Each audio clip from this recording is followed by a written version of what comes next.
Modern supply chains need speed, precision, and resilience. We now have better forecasting engines, stronger analytics, AI-enabled planning tools, and more data than ever before. These systems can help organizations make better decisions about demand, inventory, suppliers, lead times, risk, and service. But there is still one major barrier: human behavior. Even when the data is good, people may still ignore it, override it, or fall back on habit and experience. That does not mean experience has no value. It absolutely does. But experience becomes a problem when it blocks evidence. The real challenge is not just building better systems, it is building organizations that trust and use those systems properly. Data only creates value when people use it. When modern supply chains, one of the most common problems in supply chain planning and resilience is the I know better problem. We now have better forecasting engines, a forecasting system, analytics, may analyze AI-enabled planning lead times, and more data risk than ever before, and historic performance. These systems may recommend a sensible order quantity, make better decisions about demand, or planning adjustment, inventory, suppliers, but a planner may still override that recommendation.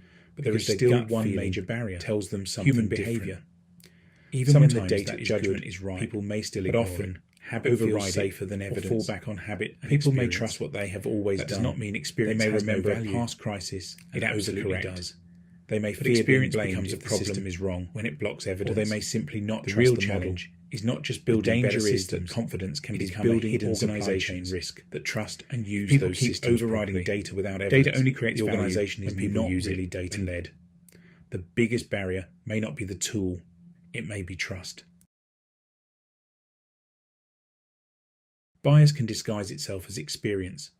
That is what makes it difficult to challenge. A planner might overorder just in case, tying up working capital and increasing storage pressure. Another team might ignore the forecast because it does not match what happened during a previous disruption. Someone else might anchor their decision on an old crisis, even though current demand signals are different. These decisions may feel sensible in the moment, but small overrides can create big consequences. They can increase excess stock, create shortages elsewhere, distort demand signals, reduce service levels, and weaken confidence in the planning process. Worse still, when teams bypass the system, the organization loses visibility of why decisions were made. That creates fragile decisions. Bias can disguise itself as experience, but good governance should make it visible. Forecasting systems are not perfect. No model can predict the future with complete accuracy. Demand changes, suppliers fail, lead times move, customers behave unexpectedly, global conditions shift. But that does not mean we should ignore the tools. Good forecasting systems are often right more consistently than manual judgment, especially when they are supported by high-quality data and disciplined use. The aim is not perfection, the aim is better decisions. High-quality data improves recommendations. Modern forecasting engines can process more signals than a person can hold in their head. Continuous refinement helps keep models relevant as the environment changes. The right approach is to use data as the baseline, then apply human judgment carefully and transparently. Do not expect perfection from the system. Expect better decisions from the combination of data, governance, and informed judgment. Manual overrides should not disappear completely. There will always be cases where human judgment adds value. A planner may know about a customer event, supplier issue, operational constraint, or market signal that has not yet entered the system. But exceptions should be exceptional. That means manual overrides need governance. Teams should record the reason for the override. They should use reason codes. They should explain the evidence behind the decision. Repeated override behavior should be reviewed. If one person, team, or product group is constantly overriding the model, that pattern needs to be understood. Is the model wrong? Is the data poor?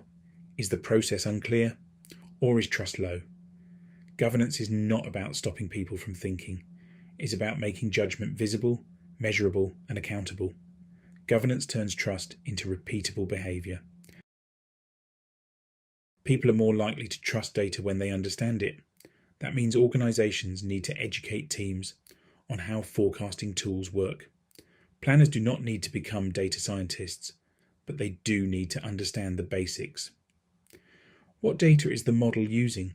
What assumptions sit behind the recommendation? What signals influence the output? How accurate has the model been historically? It also helps to explain why models can sometimes beat manual judgment. A model can process patterns across demand, lead time, seasonality, risk, and historic behaviour in a way that humans cannot always do consistently. Success stories matter too. When data outperforms gut feel, share the example, show the benefit, make adoption visible. Trust grows when people understand the evidence. If teams understand the system, they are more likely to use it properly. This matters now because supply chains are operating in increasingly volatile environments. The next disruption is always close. Contested environments, geopolitical uncertainty, supplier instability, climate disruption, and demand volatility all require faster decisions. Slow judgment can undermine agility. If teams delay, debate, or manually override every recommendation, the supply chain becomes slower at the exact moment it needs to move faster. AI and analytics can help organizations cope with complexity. They can detect patterns, highlight risk, and support faster action, but only if people trust the evidence enough to act. Data-led teams move before disruption becomes failure. In volatile supply chains, evidence is speed. The organizations that use data well will respond faster, adapt better, and recover more effectively. The key message is simple: let the data do its job. Human bias can weaken even strong systems. Forecasting tools need quality data, disciplined use, and continuous improvement. Manual overrides must be governed, measured, and challenged. And trust in evidence is now central to supply chain resilience and performance. This is not about removing human judgment. It is about using human judgment in the right way. The best decisions come when data provides the evidence and people provide the context, challenge, and accountability. But when habit, bias, or fear override good evidence, the supply chain pays the price. So the final question is this: are decisions being led by data or by habit? The cost of ignoring data is too high.